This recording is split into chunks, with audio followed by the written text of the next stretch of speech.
최지훈 어린이가 창작한 가까이 가지 마세요라는 그림책이 있어요. 이 최지훈 양이 캄보디아로 가족여행을 갔다 왔을 때 있었던 이야기를 이 책으로 만든 겁니다. 캄보디아에 가서 랍스타며 새우며 맛있는 해물을 잔뜩 먹었대요.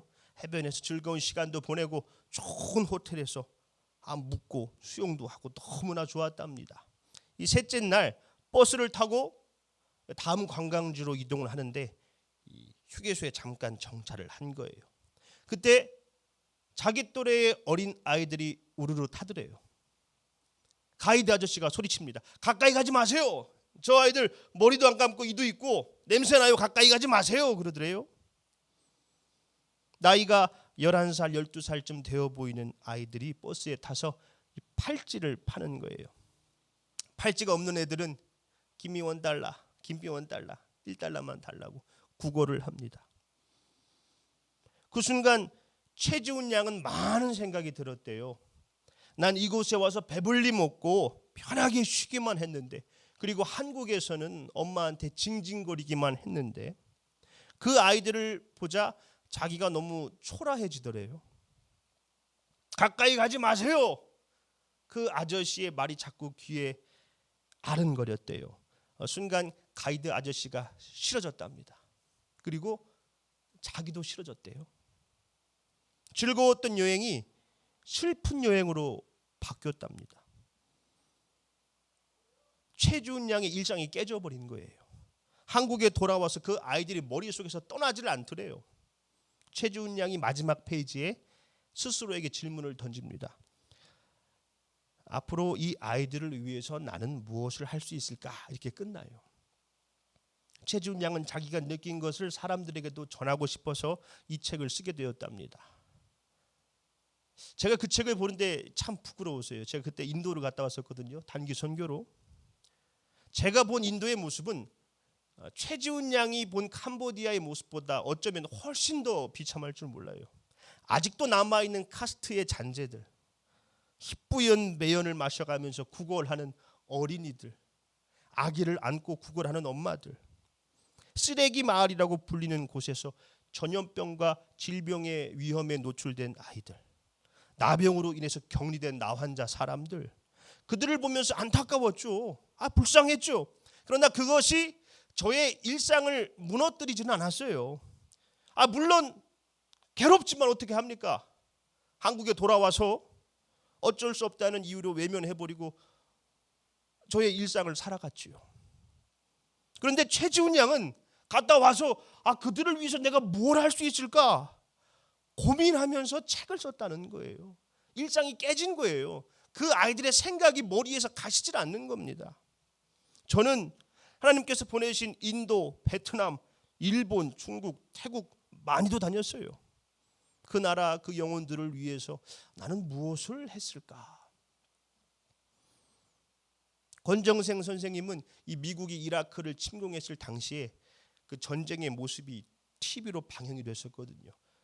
죄 없는 사람들이 속절없이 죽어가는 모습을 보고 맥박이 120회까지 올라가고 밤마다 고열에 시달렸대요. 40도까지 올라가지고 잠 못 잤대요. 괴로워서. 왜 그렇게 아팠을까요?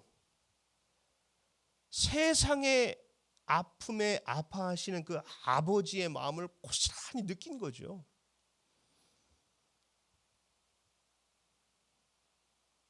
그 아픈 현실들이 최지훈 양과 권정생 선생님의 일상을 깨뜨려 버린 것입니다. 오늘 본문에 예레미야 선지자는 고백하죠. 본문 말씀 8절입니다. 내가 말할 때마다 외치며 파멸과 멸망을 선포하므로 여호와의 말씀으로 말미암아 내가 종일토록 치욕과 모욕거리가 됨이니이다. 예레미야가 유다를 향한 하나님의 말씀을 대언했습니다. 그 말씀은 파멸과 멸망이었어요. 너희들 망한다. 너희들은 심판받는다. 왜 그런 말씀을 선포한 겁니까? 그들이 속히 자신들의 죄에서 돌이켜 회개하여 주님 앞에 나올 것을 기대했기 때문에 선포했지요. 그런데 사람들은 예레미야를 조롱하는 거예요. 너 맨날 이상한 얘기나 하대고 저주나 퍼붓고 부정적인 얘기나 하고 아주 꼴보기 싫다고 너 같은 놈 없어버렸으면 좋겠다고 막 모욕을 하는 겁니다. 아무리 외쳐도 사람들은 변화되지 않습니다. 외치면 외칠수록 치욕과 모욕은 더해져요. 예레미야가 너무 괴로워서 결심을 해요. 나 다시는 여호와를 선포하지 않겠다. 나 그 이름을 말하지 않겠다. 나 모욕만 당하고 이게 뭐야? 하나님께서 말씀을 주셨으면 그걸 선포하면 뭐 일이 일어나던가. 맨날 욕만 먹고 나 안 해. 그렇게 내려놓기로 결심을 했습니다. 그런데 그럴 수가 없다는 거예요. 본문 말씀 9절이죠. 내가 다시는 여호와를 선포하지 아니하며 그의 이름으로 말하지 아니하리라 하면 나의 마음이 불붙는 것 같아서 골수에 사무치니 답답하여 견딜 수가 없나이다. 다시는 내가 여호와 선포하지 않기로 결심을 했는데 이 마음에 갑자기 불이 붙어요. 안 하려고 하는데 골수에 사무쳐서 답답해서 견딜 수가 없는 거예요. 나 안 하겠다. 안 할 수가 없는, 답답해서 견딜 수가 없는 상태. 일상이 다 깨져버린 거죠. 택시 운전사라는 영화를 아십니까? 이제 조금 있으면 5.18이죠. 광주 5.18 민주화 운동을 배경으로 만든 영화입니다. 참 좋은 영화예요. 이 택시 운전사 만섭 송강호 씨가 배역을 맡았는데 영화를 시작할 때 택시 운전을 하면서 노래를 신나게 불러요. 유행가를. 가난하고 힘들지만 그래도 최선을 다해서 살아가는 모습이 참 보기 좋았습니다. 그러던 중에 이 광주와 서울을 왕복을 해주면은 그 당시 돈으로 10만 원, 이 만섭이 밀린 사기세가 10만 원이었거든요. 그것을 준다고 하기에 이 독일 기자 힌즈 펜터를 태우고 광주로 갔어요. 근데 광주를 그 당시 때 폐쇄해버렸기 때문에 굉장히 힘들게 갔습니다. 가봤더니 광주가 너무 참혹해요. 군인들이 사람들을 총으로 쏴 죽이고 몽둥이로 때려 죽이고 군홧발로 차고 난리도 아닙니다. 힌즈 펜터는 그 진상들을 카메라에 담아서 전 세상에 알리기 위해서 온 기자였어요. 그 사실을 알게 된 만섭이 두려운 거예요. 지금 막 사람들 다 잡아 죽이고 있는데 자기도 그러다 죽으면 어떡합니까? 지금 집에 딸아이가 혼자 있어요. 아내는 일찍 병으로 세상을 떠나고 자기마저 어떻게 되면은 이제 딸은 어떻게 해요? 그 생각에 새벽에 몰래 이 패터를 두고 택시를 타고 이제 서울로 올라오는 거예요. 누가 뭐라고 할 수 있겠어요? 광주를 벗어났더니 세상은 아무것도 몰라요. 너무나 평온합니다. 신문에는, 뉴스에는 광주의 깡패들이 폭동을 일으켰다 이런 보도가 되는 거예요. 만섭은 영화의 첫 장면처럼 노래를 부르기 시작해요. 이제 서울로 올라가려고. 광주의 참혹한 현실을 목격했지만 그래도 자기는 살아야 되는 거예요. 딸아이가 혼자 지금 집에 기다리고 있으니까. 그런데 이 노래를 부르는 만섭의 모습이 즐겁지가 않아요. 너무 괴롭습니다. 급기야 울면서 노래를 불러요. 평안했던 그의 일상이 다 깨져버렸습니다. 그러니까 도무지 견딜 수가 없는 거예요. 서울로 올라가고 싶은데 갈 수가 없어요. 광주의 참혹한 현실을 봐가지고 결국엔 차를 돌려서 광주로 내려갑니다. 목숨을 걸고 그 기자를 태우고 서울로 올라왔어요. 그래서 그 광주의 사건이 전 세계에 알려지게 된 것입니다. 왜 만섭은 그 위험한 광주로 다시 내려간 겁니까? 광주의 그 현실을 봤잖아요. 말도 안 되는 사람들을 쏴 죽이고 우리 딸이 혼자 지금 기다리고 있어 가봐야 돼. 노래를 부르면서 가자 하려고 하는데 갈 수가 없어요. 골수에 사무쳐서 이 답답해서 견딜 수가 없는 거예요. 복음을 경험한 자들의 모습도 이럴 겁니다. 십자가의 복음을 경험한 사람들, 그들은 죄악 속에서 죽어가는 세상 사람들을 외면할 수가 없지요. 가난하고 헐벗고 매맞고 모욕받는 사람들을 그냥 저버릴 수가 없습니다. 왜 그렇습니까? 하나님의 아들이 나를 대신해서 십자가에서 죽으셨다는 그 복음을 경험했기 때문에 1만 달란트를 탕감받았기 때문에 그냥 원래대로 다시 일상 그대로 살아갈 수가 없는 거예요. 아무 일 없었다는 듯이 나는 잘 먹고 잘 살면 되지 그럴 수가 없어요. 왜 그렇습니까? 내 안에 예수님이 사시기 때문에.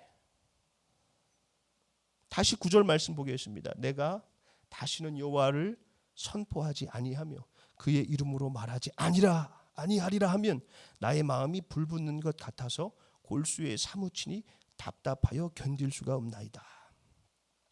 이 동화 작가로 잘 알려져 있는 이현주 목사님이 결혼했을 때 일이래요. 그러니까 뭐 아주 오래된 일이죠.